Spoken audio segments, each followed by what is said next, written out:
Hello YouTube, welcome back to my channel. Today I'm going to review my retouching essential pack as well as some add-ons and skill lots which I put up on my digital store for purchase. And if you have already patronized my store, thank you. And if you haven't, please try and do that to support the channel. And there are also some free stuffs for you guys to download. So to check my digital store, just head to my IG page and use the link on my IG bio. It will take you to my link 3, and then use the first link that says buy my lots, actions and more, and then it will take you right to my digital store. There you see my premium outdoor lots, and then you also see my premium skill lots as well as my retouching essential pack that has about 17 retouching actions that will help you to edit to retouch better and faster. And then if you go back to my uh if you go back to my store, you also see my free retouching action, my free outdoor lots as well as my free dark skill lots for you guys to download.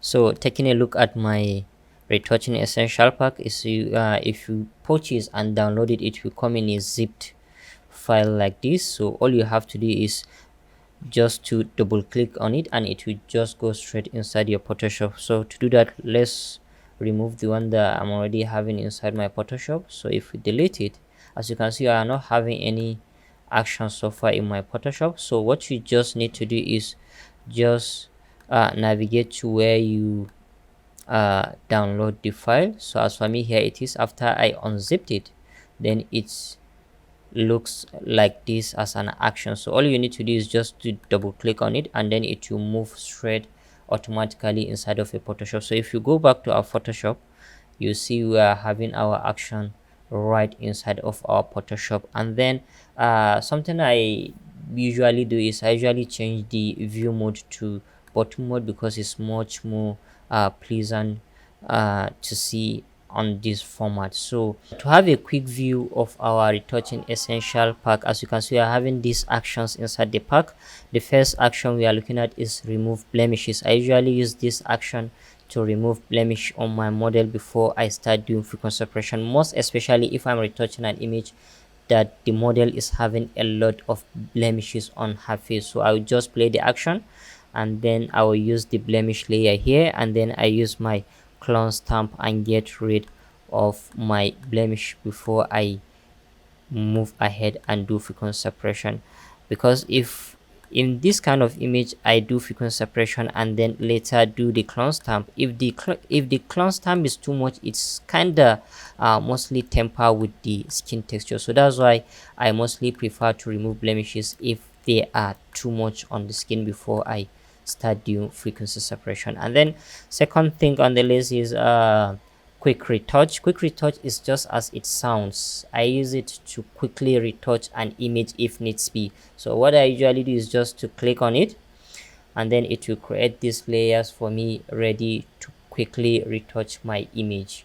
So as you can see, it's loading trying to create the layers. As you can see, it is stop here, and then what you are going to do here is just to control your radius until you cannot see any imperfection on the skin of a model, as you can see. So I just need to push it. For me, somewhere around 40 mostly works for me, so let's use 40 and then I hit OK. And then here what I will do is I'll just need to control the radius of the Gaussian blur until I'm pleased with the skin texture of my model. So basically this Gaussian blur controls the skin texture, and I usually keep it on 6 because it usually works for me, and then I hit OK. So after I finish creating this layer for me, I will just move ahead and select my normal brush, flow 100, opacity 100, and then I brush over the skin of my model. As you can see,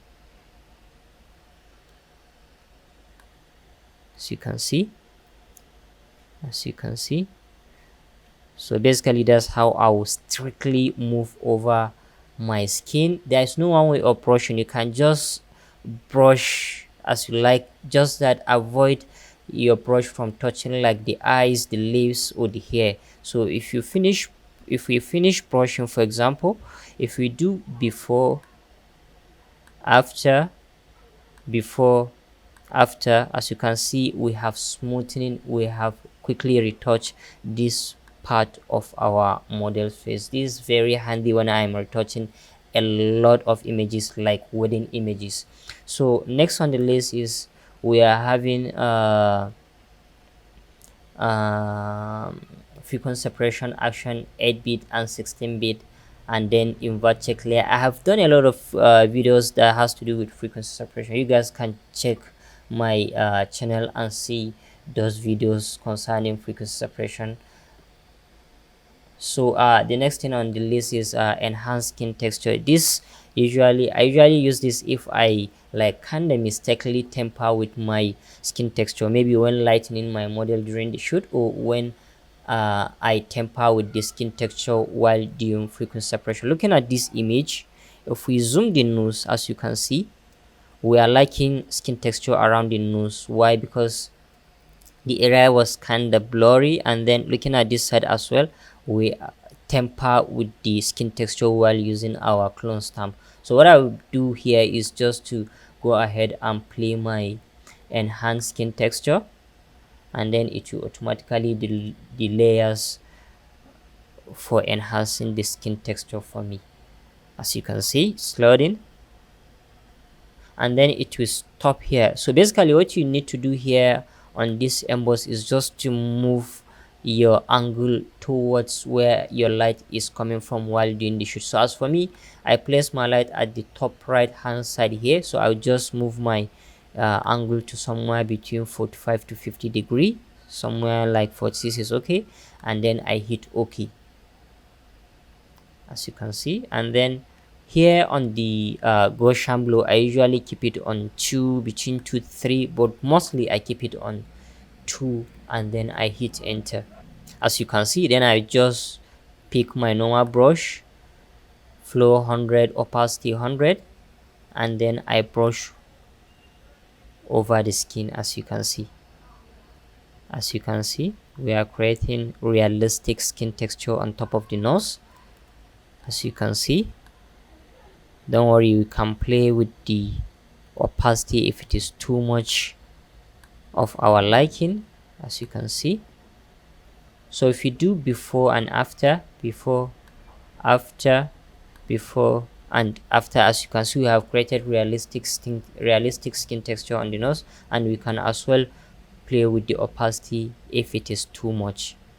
And then the next thing on the list is we are having soften skin texture. That's just as it sounds. I usually use it to soften down my skin texture. If you just play it, as you can see, it will create layers and soften down our skin texture automatically. As you can see, if it's too much for me, then I will just control my opacity and take it down, as you can see. So let's do before, after, before, and after. And then the next thing on the list is dodge and burn. I have done a tutorial concerning dodge and burn as well. And then for even skin tone, I usually use this when I'm working on an image where the image is kind of like having color riot of skin of skin tone. For example, maybe the shoulder here, the color is different from the rest of the body, so I usually use this even skin tone to like kind of uniform the skin color of my model. So I'll just go ahead and play the even skin tone, and then I select my normal brush, foreground white, opacity 100, flow 100, and then I strictly brush over the skin, excluding the eyes. Just avoid my brush, make sure I avoid using my brush to touch the eye, the eyebrow, and the hair, just strictly to the skin. And then if I finish brushing all over the skin, then I'll use my opacity to control the level of the intensity. So I will just push it if it is too much, if it is too little, and then if it is too much, then I take it down. So if you do before, after, before, and after, as you can see, let me zoom in, maybe you see even better. So if you do before, after, before, and after. As you can see, we have even down our skin texture. So when you are doing that, take your time and brush it perfectly. And then the next thing on the list is whiten eyes and teeth. We have done a tutorial concerning that before. And then enhance eyebrow, enhance eyelashes, eyeshadow, nostril, lips. What I usually do is just to make the color of those particular areas to pop up. So I'll just play them all at once, like enhance eyebrow, and then enhance eyelashes, eyeshadows, nostril, and then the lips. But if I'm working an image that doesn't require any of them, then I just skip and refuse to play that particular action. Then I'll just go over and select my normal brush. Beginning with lips, I will just zoom and use my brush on the lips and brush it over. As you can see, just kind of like subtle enhance and make the lips to pop up. So if we zoom a little more, as you can see, so if we do before, after, before, and after, as you can see, we have make the lips to pop. And then on the nostril, then we just click on it and then we brush over the nostril and bring back the shadows that we may have tempered, maybe when taking off our shadows or something, because these shadows are very very important in controlling the look of a model. So if we do before, after, before, and after, if it is too much, don't forget you can always play with your opacity. And then the eyeshadow as well, the eyelashes as well, you just do the same thing. And then the eyebrow, and then just click and then use your normal brush like the eyeshadow for example, and then brush over the eyeshadow. As you can see, I'm just avoiding the video to be too long, though it's already long. And then if you do before, after, before, and after, don't forget you can always play with your opacity. Actually, these actions like kind of make my work to just be easier, faster, and more accurate, because I don't have to like always create all these layers before I do any of these works on my image. So basically that's it for my retouching essential pack.